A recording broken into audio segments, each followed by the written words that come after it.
안녕하세요. 최승윤 작가입니다. 오늘 태형건설이 워크아웃이 되고 이제 좀 있으면 새해를 맞이하게 되는데요. 사실 뭐 제가 하는 예측이나 분석 이런 것들이 사실 의미가 있지는 않겠지만 공부를 하고 사고적으로 논리를 해보는 것에 좀 더 의의를 두고 이야기를 해보겠습니다. 내 말대로 된다 이렇다라기보다는 이런 생각을 할 수도 있겠구나 라고 생각해 주시면 감사하겠습니다.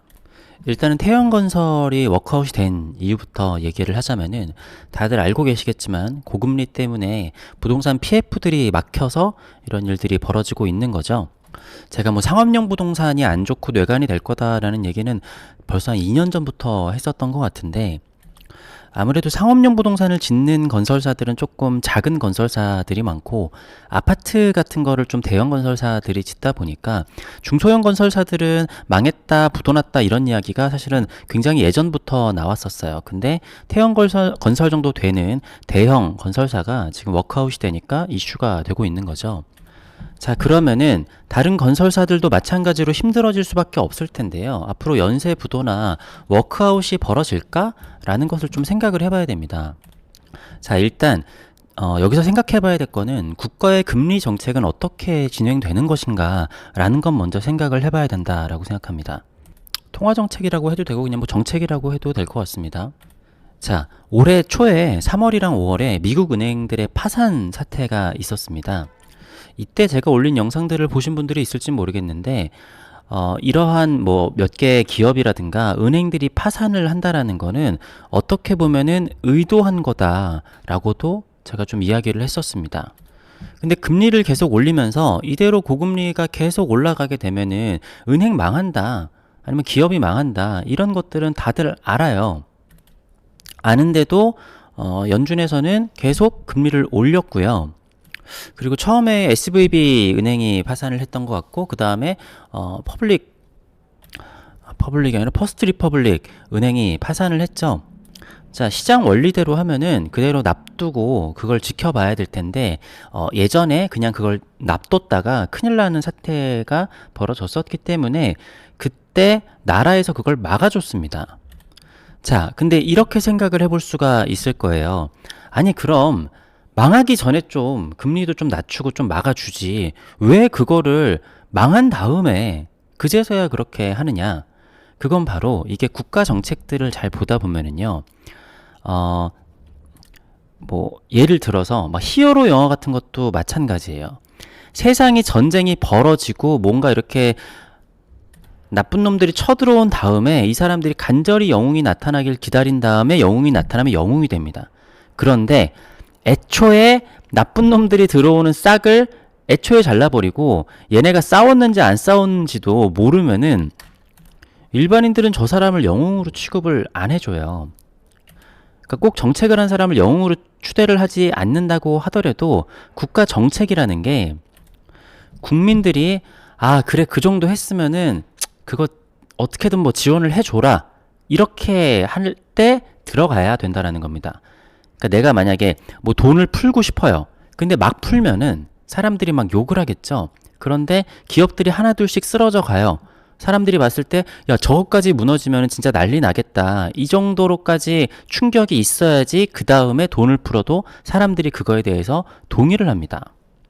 자, 지금 만약에 한국이 돈을 푼다면 어떻게 될까요? 국민들에게 엄청난 질책을 받을 겁니다. 자, 지금의 PF 사태나 지금 경기가 굉장히 안 좋잖아요. 이거는 금리를 내리면은 대부분 해결이 될 일이에요. 그러니까 둔촌주공 사태 같은 경우에도 사태라고 하니까 좀 그런데 어쨌든 둔촌주공 살리기를 했었잖아요. 그때 그냥 금리를 낮추면은 그게 다 해결이 되는 거였거든요. 하지만 콕 집어서 그렇게 정책을 지원을 해줬죠. 자, 최근에 2024년에 너무 고금리다 보니까 자영업자들에게 이렇게 금리 높은 거에 대해서 조금 반환을 해준다고 했거든요. 자, 근데 자영업자 이자를 반환을 하는 정책을 하는 게 아니라 애초에 그냥 금리를 내리면 돼요. 그러니까 예를 들면 이런 거거든요. 5% 이자를 냈는데 너무 고금리니까 2% 이자에 대해서는 나라에서 돌려주겠다라는 거예요. 그럼 애초에 3% 이자를 하면 되잖아요. 이렇게 될 수 있잖아요. 자, 근데 이거는 자, 앞서서 은행이 파산을 하니까 연준에서 금리를 낮춘 게 아니죠. 연준에서는 예금자 보호를 해줬어요. 그러니까 나라에서 그 파산한 은행의 돈에 대해서 그거를 다 보호를 해주겠다라고 선언을 한 거죠. 이것도 욕을 엄청 먹기는 했지만 은행이 자, 만약에 SVB 하나가 파산을 했을 때 바로 이런 식으로 했었으면 욕을 많이 먹었을 텐데, 그 다음에 퍼스트 리퍼블릭은 굉장히 큰 은행이란 말이죠. 그것까지 망하니까 사람들이 이거는 이해를 해줬어요. 자, 그런 다음에 자, S&P 500 주가를 보겠습니다. 자, 요때가 이제 2023년 시작할 때고, 작년 10월 정도가 사람들 심리가 완전 바닥이고 주가도 바닥이었어요. 자, 좀 주가가 올라가는가 싶다가 3월 달에 SVB 사태가 벌어지면서 주가가 다시 곤두박질을 쳤죠. 이때 많은 사람들의 생각이 이거는 더 떨어질 수도 있겠다 이런 생각을 많이 했었을 거예요. 자, 그런데 5월이 돼가지고 좀 지지부진하다가 요때쯤 퍼스트 리퍼블릭 사태가 벌어졌는데 이 당시에 예금자 보호를 해줬단 말이죠. 자, 이때부터 증시가 쭉 올라가기 시작합니다. 그러면서 미국 경기에도 불황이 올 것 같았었는데 불황이 오지 않았어요. 물론 물가는 계속 올라가고 연준도 그냥 고금리를 계속 올렸지만 사람들은 믿음이 생긴 거죠. 아, 이 정도까지 해주니까 나라에서 이거를 뒷받침을 해주는구나. 그러니까 통화정책이 사실 제일 중요하고 지금 막 여러 가지 주가가 출렁이는 것도 통화정책. 그러니까 우리가 FOMC랑 연준의 말을 굉장히 지금 중요하게 생각을 하잖아요. 그러면서 지금 거의 S&P 500이 신고가를 찍고 있습니다. 지금 상황에서. 그러니까 예금자 보호를 해줬다라고 하는 거는 지금 당장 금리 인하를 하지는 않지만 금리 인하를 할 것이다라는 기대감까지 쌓여가지고 이 주식이 계속 올라가게 된 거죠. 그리고 우리나라도 사실은 주식이 꽤 많이 올랐는데요. 자, 일단 앞으로 건설사 및 저축은행 워크아웃이나 부도는 더 나올 수 있다라고 생각을 합니다. 자, 근데 지금 분위기는 어떻죠? 자, 태형건설이 워크아웃이 되기는 했어요. 근데 전반적인 분위기는 사람들의 동요가 그렇게까지 크지 않습니다. 자, 일단은 경기가 애초에 바닥이기 때문에 사람들이 뭐 경기가 더 떨어질 것도 없다라고 생각을 하는 것도 있지만 주식시장을 보면 사실 SVB가 사태가 일어났었을 때 미국 주식이 곤두박질을 쳤었잖아요. 근데 우리나라 주식은 지금 보면은 자, 코덱스 200도 사실 미국이랑 마찬가지로 작년 10월 달에 저점을 찍었다가 자, 1월 연초부터 쭉 올랐다가 3월에 SVB 사태가 일어났었을 때 떨어졌다가 다시 또 5월에 퍼스트 리퍼블릭 나오니까 조금 이렇게 무서웠었다가 지금 다시 그러니까 길게 보면은 그냥 쭉 올라가고 있습니다. 떨어졌다가 다시 올라가고 있죠. 자, 태형건설 정도 되는 데가 부도가 났었으면은 사실 이게 떨어졌었어야 돼요. 그렇죠? 하지만 시장은 지금 떨어질 생각을 하지 않고 있습니다. 왜 그럴까요? 바로 그거는 금리 인하에 대한 기대감이 있기 때문인 거죠. 자, 그렇다고 하면 시장의 금리는 언제 꺾일 수가 있을까요? 저는 두 가지의 트리거가 있을 거라고 생각을 하는데요. 자, 첫 번째는 1개에서 2개 정도의 건설사 및 은행이 파산을 했었을 때입니다. 자, 이때 우리나라 사람들은 어떤 공포를 느끼게 되냐면요. IMF 때 기업들이 하나하나 파산을 합니다. 그때를 생각을 하면은 1개, 2개, 한 3개, 2-3개 정도 파산했었을 때 시장에서 빠져나왔어야 되는데 그때라도 현금 확보를 해놨어야 되는데 라는 게 한국 사람들에게는 굉장히 크게 뇌리에 남아있어요. 그래서 만약에 1개, 2개 이상의 이런 회사들이 파산을 한 다음에 실제로 사람들의 심리와 공포에 겁을 질린다. 그렇게 되면은 그때가 나라가 정책을 쓰게 될 겁니다.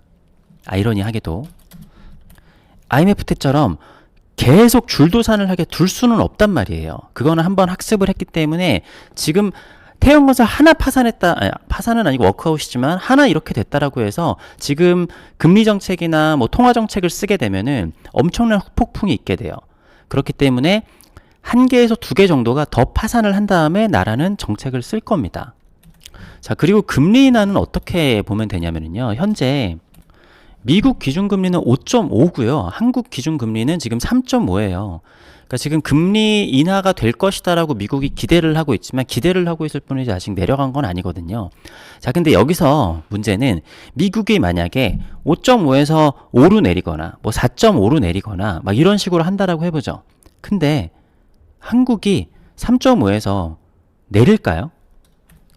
자, 지금 우리나라는 미국이 계속 기준금리를 올릴 때 우리는 금리를 올리지 않았어요. 이거는 저도 그렇게 생각했지만 많은 사람들이 굉장히 심각한 문제라고 생각을 했거든요. 근데 그럴 수밖에 없었던 이유도 있죠. 왜냐? 우리나라는 3.5보다 지금 0.1%라도 더 올라가면은 진짜 그때부터는 줄파산이에요. 대형부터 시작해서 자영업자들도 파산되는 사람들 어마어마하게 많을 겁니다. 3.5가 리미트니까 거기서부터 더 올리지 않은 건데 미국에 따라서 올리지 않고, 그리고 금리를 내리기 시작하면은요 다시 부동산 거품이 어마어마하게 끼게 될 겁니다. 그러니까 지금 아마 정책을 하는 사람들의 지금 가장 베스트는 이 부동산 경기가 올라가지도 않고 내려가지도 않으면서 연착륙을 하면서 이 3.5 금리에 어느 정도 버텨가지고 조금 물갈이 할 것들은 물갈이를 하고 조금 체력을 길러 놓는 게 사실은 베스트 시나리오기는 해요. 하지만 언제나 가장 건전한 베스트 시나리오로 흘러가지는 않죠. 자, 어쨌든 제가 생각했었을 때는 내년 초에 1개에서 2개 건설사 및 은행 파산 막 이런 것들이 계속 불거져 나오고 심리가 굉장히 안 좋아질 겁니다. 그리고 미국이 뭐 내년 초나 이럴 때 금리 인하를 할 수도 있겠죠. 금리 인하를 하더라도 그 초반에는 우리나라는 따라가지 않을 거예요. 그래서 많은 사람들이 그거에 대해서 비판을 하는 사람들도 있을 겁니다. 자, 그렇다고 하면은 미국은 정말 금리 인하를 할까? 라는 의문이 생길 수가 있죠. 근데 여기에서 사람들이 확신을 갖는 두 가지 이유가 있어요. 자, 첫 번째는 2024년 미국 대선이 있고요.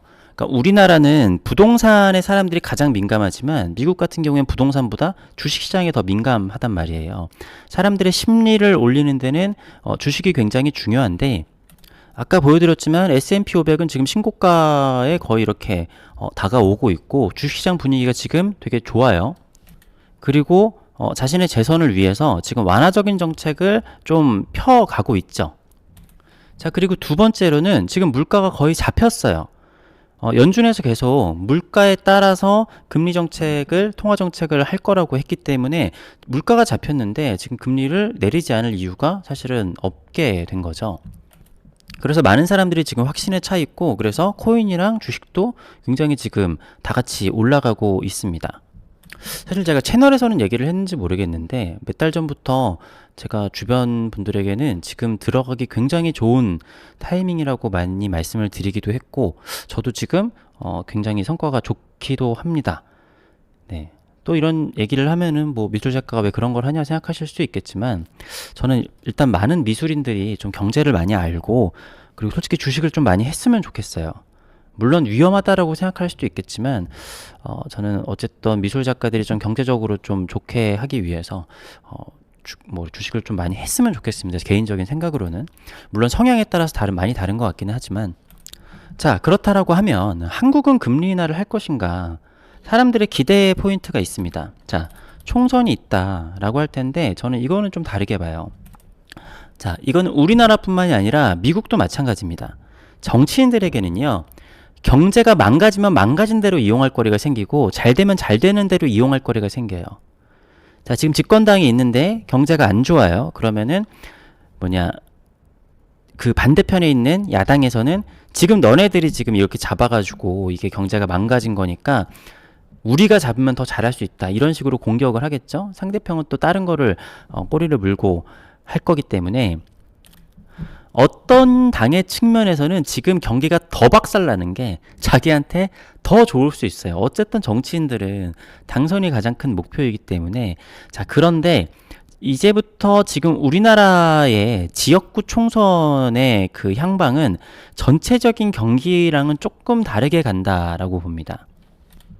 자, 이게 무슨 소리냐면은 제가 아까 우리나라 같은 경우에는 부동산이 심리를 굉장히 많이 자극을 한다 그랬잖아요.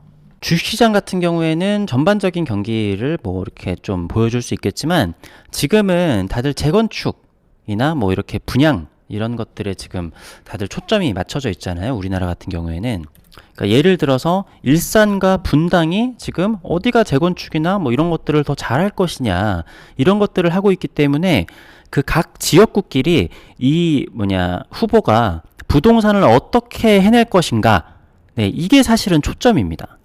그러니까 전반적으로 보면은 사람들이 어디 뭐 우리나라 전체적인 집값이 떨어져야 된다 이렇게 얘기를 하지만 각 지역구에 사는 사람들은 우리 지역이 다른 지역보다 더 집값이 올라가는 거를 바란단 말이에요. 그렇기 때문에 이 전반적인 뭐 이런 경기나 이런 것들보다는 금리 인하, 금리가 올라가던 말던 우리 지역구의 부동산을 살려줄 그런 쪽으로 조금 더 초점이 맞춰질 가능성이 있습니다. 그래서 저는 개인적으로 총선은 금리 인하의 영향이 없다, 크지 않을 것이다. 뭐 없지는 않겠지만 뭐 대선이랑은 좀 다른 문제라고 저는 생각을 해요. 자, 그리고 아직은 2%나 차이가 나는 미국과의 격차를 활용을 할 겁니다. 이거는 다음 대선을 위해서도 필요할 텐데요. 여기서 만약에 우리가 미국보다 더 낮은 금리로 이렇게 금리 인하를 하게 되면은 집값이 더 올라가고 그러면은 사실상 민심이 굉장히 안 좋게 되겠죠. 자, 그러면은 이제 둔촌 주공 살리기처럼 표적 지원을 하게 될 가능성들이 굉장히 큽니다. 그러니까 여러 가지 정책을 한 것 같지만 우리가 저거 둔촌 주공 살려주려고 한 거 아니야? 이런 식으로 하잖아요. 자, 그래서 지금 둔촌 주공이 또 실거주 의무 폐지 때문에 얘기가 많아요. 뭐 이거는 다들 아시겠지만 실거주를 안 해도 된다라고 국토교통부에서 얘기를 했는데 지금 의회에서 통과를 안 해주고 있죠. 지금 국민들이 둔촌 주공 살리기를 굉장히 싫어하기 때문에 이거를 만약에 통과를 시켜주는 의원이 있다? 이거는 총선을 벌이겠다라는 거나 마찬가지이기 때문에 이거를 국토교통부에서 그렇게 했다고 하더라도 지금 의회에서 통과를 시킬 수가 없다라는 겁니다. 자, 그러면은 나라에서 둔촌 주공을 벌일 것이냐? 그러지는 않고 저는 이렇게 될 가능성이 크다라고 보는데요. 그러니까 실거주 의무를 채워야 하는 의무는 그대로 두죠. 그러니까 실거주 의무를 폐지한 건 아니지만 입주하자마자는 아닌 것 정도로 합의를 볼 가능성이 저는 굉장히 높다라고 생각합니다. 그러니까 나라의 정책이라는 게 사실은 세게 나갔다가 아니면 거기서 뒤로 이렇게 나왔다가 그 중간 정도로 합의를 보는 게 되게 크거든요. 그러니까 여기서 만약에 뉴스 자체가 실거주 의무 폐지됐다라고 하면은 국민 여론도 막 엄청나게 안 좋을 거고 그러잖아요. 근데 실거주 의무는 폐지되지 않았다. 하지만 뭐 특별법이나 뭐 특별 조항으로 원래는 집이 생기자마자 시작부터 집주인이 뭐 몇 년을 살아야지 실거주 의무를 지키는 건데 그게 아니라 일단 뭐 전세를 줄 수 있다가 나중에 뭐 10년이나 뭐 20년 안에 몇 년의 실거주를 하게 되면은 그러면은 이런 거는 실거주를 진짜로 하려고 잠깐 전세를 준 게 아니냐 이런 정도로 합의될 가능성이 저는 굉장히 높다라고 봅니다. 실거주 의무 폐지는 아닌 거죠. 하지만 기한을 뒤로 미룰 수 있는 뭔가 특별한 권한을 주겠다. 저는 이렇게 생각을 합니다. 에이, 말도 안 되라고 생각하실 수 있겠지만 요즘 뭐 뉴스에서 실거주 의무 폐지를 안 한다 막 이렇게 한다라는 것 자체가 저는 더 그럴 것 같습니다. 그러니까 의원들은 일단은 우리는 반대하는 입장들을 보여주고 싶지만 그래도 나라에서 그렇게 정책을 하기로 한 거고 하기 때문에 이렇게 되는데 어쨌든 이렇게 하면은 뭐 나라에 대한 신뢰는 굉장히 더 떨어지기는 하겠죠. 자, 그러면은 마지막으로 주식이 과연 올라갈 것인가? 부동산은 올라갈 것인가? 자, 이거는 무당이나 할 수 있는 거기는 한데 저는 개인적으로는 뭐 내년 1년 내내 올라간다라는 건 아니겠지만 주식시장은 나쁘지 않을 거라고 생각을 해요.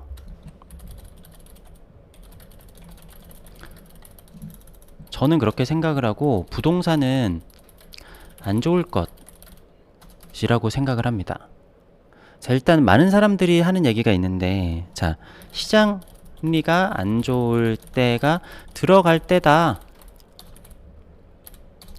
이런 얘기들을 많이 하잖아요. 근데 이거는 한 가지의 조건이 더 부합이 돼야 되는데요. 심리도 안 좋고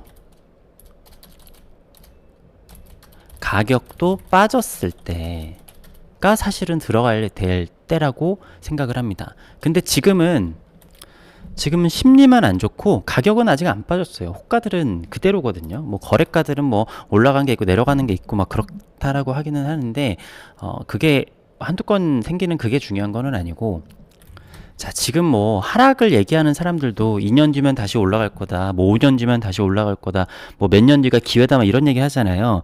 이럴 때는 제가 봤을 때 빠지지 않아요. 이런 거는 버티면 올라간다라는 거잖아요. 그럼 버티면 되죠. 진짜로 시장이 빠질 때는 진짜는 다시는 올라갈 일이 없다라고 생각했을 때가 진짜 빠지게 되는 겁니다. 아, 우리도 일본처럼 되는구나. 일본처럼 우리도 인구도 줄어들고 그렇게 되니까 긴 침체를 맞을 수도 있겠구나 라고 생각하면 그때 버틸 수 없는 거지. 뭐 지금 사람들이 얘기하는 것처럼 내년엔 다시 올라간다, 뭐 5년 뒤면 다시 올라간다, 그럼 버티면 되죠. 뭐하러 팝니까?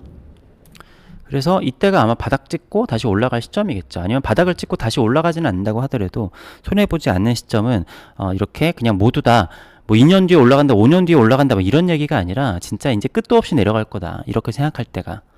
주식시장은 저는 개인적으로 부동산에 가지 않는 돈들이 주식시장으로 갈 거라고 생각을 합니다.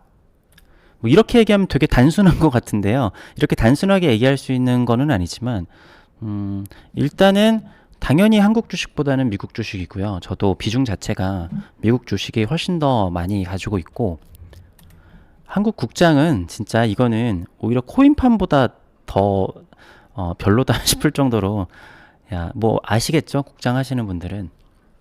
그렇지만 국내 장에서도 어쨌든 지금 부동산은 내가 자산가라고 하면은, 개미들은 모르겠지만 자산가라고 하면은 부동산은 지금 들어갈 타이밍이 아니라고 많이들 생각을 할 것 같아요. 그러면은 돈들이 주식시장으로 가게 될 거고, 물론 제가 지금 1년 내내를 맞출 수는 없고 어쨌든 그냥 때마다 어떤 상황이 오느냐에 따라서 저도 관점과 뷰를 당연히 바꾸게 되기는 할 텐데, 지금으로 봤었을 때는 주식시장은 당분간 좀 더 저는 더 좋을 거라고 생각을 하고 있습니다.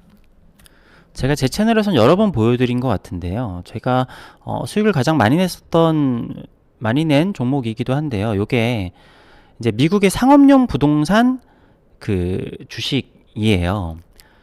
엄청 고점까지 갔었다가 어마어마하게 떨어졌죠. 자, 기억하실 텐데 SVB랑 퍼스트 리퍼블릭 사태가 벌어지면서 미국 상업용 부동산에 대해서는 그 뭐 거의 뭐 올해 뭐 지금까지도 올해 초부터 뉴스에서 어마어마하게 이제 안 좋다라고 얘기를 많이 했죠. 그래서 요게 이렇게 아까 그렇게 크게 보면은 되게 적어 보이지만 저점이 한 60달러 정도 되네요. 뭐 여기에서 지금 76달러까지 올라왔습니다. 잠깐만. 보스턴 프로퍼티스. 이거 가격이 지금 왜 이렇게 되는지 모르겠는데, 이거보단 이게 이 가격이 아닌데? 어쨌든 저는 지금 한 40% 정도 수익을 보고 있는데요. 이게 아무튼 굉장히 올라오고 있죠.